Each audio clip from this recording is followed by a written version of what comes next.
Leopoldo II, nacido el 9 de abril de 1835 en Bruselas, Bélgica, falleció el 17 de diciembre de 1909 en La Haye, rey de los belgas desde 1865 a 1909. Deseoso de establecer a Bélgica como una potencia imperial, lideró los primeros esfuerzos europeos para desarrollar la cuenca del río Congo, haciendo posible la formación en 1885 del Estado Libre del Congo, anexado en 1908 como Congo belga y ahora República Democrática del Congo. Aunque desempeñó un papel importante en el desarrollo del Estado belga moderno, también fue responsable de las atrocidades generalizadas cometidas bajo su gobierno contra sus súbditos coloniales.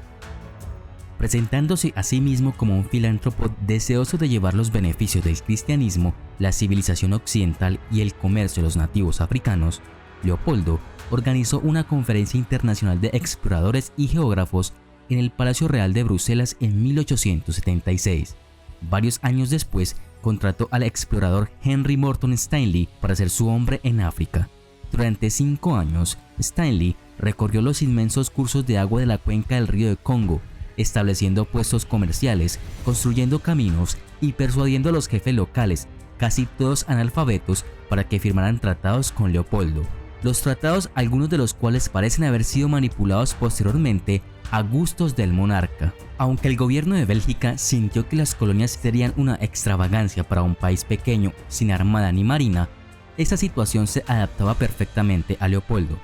Primero convenció a los Estados Unidos y luego a todas las principales naciones de Europa Occidental para que reconocieran una gran franja de África Central, aproximadamente el mismo territorio que la actual República Democrática del Congo, como su propiedad personal.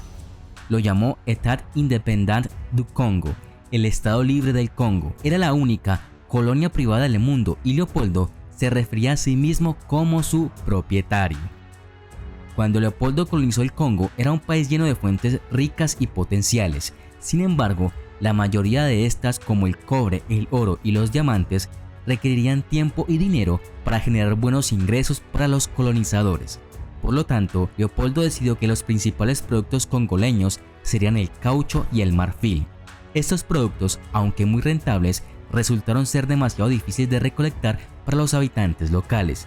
La única forma de hacerlos trabajar duro sin un beneficio personal era a través de la fuerza. El rey Leopoldo contrató un ejército formado por soldados europeos y congoleños, la Force Publique, para imponer su soberanía a los habitantes locales. A principios de la década de 1890 había aparecido una nueva fuente de riqueza. Estaba en marcha un auge del caucho en todo el mundo, iniciado por la invención de la llanta inflable para bicicletas y estimulado por el auge del automóvil y el uso del caucho en correas y juntas industriales. Una fuente lucrativa de caucho silvestre fue Landolfia Viñas, en la gran selva tropical de África Central, y nadie poseía más de esa área que Leopoldo. Se creó una política laboral conocida por los críticos como el sistema Red Rover para maximizar su extracción. Esto creó una sociedad de esclavos a medida que las empresas se volvieron cada vez más dependientes de la movilización forzada de mano de obra congoleña para la recolección de caucho. El Estado reclutó a varios funcionarios negros conocidos como capitas para organizar el trabajo local. El tratamiento de los trabajadores, especialmente la duración del servicio, no estaba regulado por la ley y en cambio se dejaba a la discreción de los funcionarios sobre el terreno. La empresa Abir y Ambersoy-Sets destacaron particularmente por la dureza con la que los funcionarios trataban a los trabajadores. Los recolectores de caucho solían ser compensados por su trabajo con artículos baratos como una tela, cuentas, una porción de sal o un cuchillo. Leopoldo también haría lo suyo con destacamentos de su ejército privado de 19.000 hombres. Estos entraban en una aldea y retenían a las mujeres como rehenes, lo que obligaba a los hombres a dispersarse por la selva tropical y recolectar una cuota mensual de caucho. Leopoldo nunca proclamó que fuera una política oficial y las autoridades del Estado Libre en Bruselas negaron enfáticamente que se empleara. Sin embargo, la administración entregó un manual a cada estación en el Congo que incluía una guía sobre cómo tomar rehenes para coaccionar a los jefes locales. Los rehenes podían ser hombres, mujeres, niños, ancianos o incluso los propios jefes. Cada estación estatal o de la compañía mantuvo una empalizada para encarcelar a los rehenes. Estas prisiones estaban en malas condiciones y los pueblos de Bongandanga y Mompono registraron tasa de muerte de 3 a 10 prisioneros por día en 1899.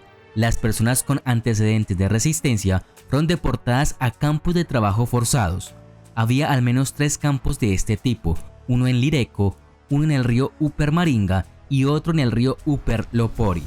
A medida que el precio del caucho se disparaba, las cuotas aumentaban y cuando los árboles cerca de una aldea se secaban, los hombres desesperados por liberar a sus esposas e hijas tenían que caminar días o semanas para encontrar nuevos árboles para explotar.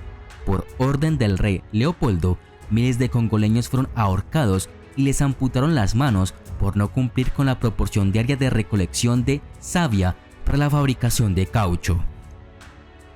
Otras partes de la economía del Congo, desde la construcción de carreteras hasta cortar leña para las calderas de los barcos de vapor, también eran operadas mediante trabajo forzoso. Los efectos fueron devastadores.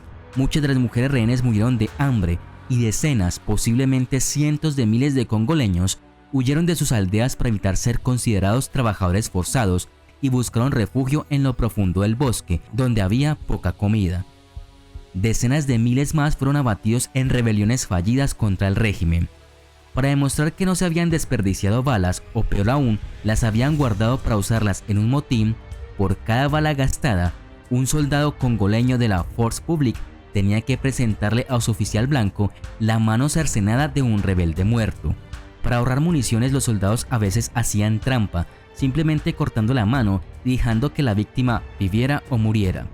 Varios sobrevivientes dijeron más tarde que habían sobrevivido a una masacre actuando como muertos, sin moverse incluso cuando les cortaron las manos y esperando hasta que los soldados se fueran antes de buscar ayuda. En algunos casos, un soldado podía cortar su periodo de servicio al traer más manos que otros soldados, lo que provocó mutilaciones y desmembramientos generalizados. Según algunos informes, Leopoldo desaprobó el desmembramiento porque perjudicó sus intereses económicos. Dijo: cortar las manos, eso es una idiotez. Cortaría el resto, pero no las manos. Esto es lo único que necesito en el Congo. El sistema de trabajos forzados para recolectar caucho fue rápidamente copiado por funcionarios coloniales franceses, alemanes y portugueses, con resultados igualmente fatales. Con mujeres como rehenes y hombres obligados a extraer caucho, quedaron pocos adultos sanos para cazar, pescar y cultivar. Entonces, millones de congoleños se encontraron al borde de la hambruna, lo que los hizo vulnerables a enfermedades a las que de otro modo podrían haber sobrevivido. Además, como en cualquier sociedad donde los hombres y las mujeres están separados, traumatizados o huyendo como refugiados, la tasa de natalidad cayó precipitadamente. Nadie sabrá nunca las cifras precisas, pero por todas estas causas, los demógrafos estiman que entre 1880 y 1920, la población del Congo pudo haberse reducido hasta en un 50%, de quizás 20 millones de personas al comienzo de ese periodo, a un estimado de 10 millones al final. Debido a que los efectos del sistema en el Congo podían atribuirse tan fácilmente a un hombre que podía ser atacado con seguridad porque no representaba a una gran potencia, una protesta internacional se centró en Leopoldo.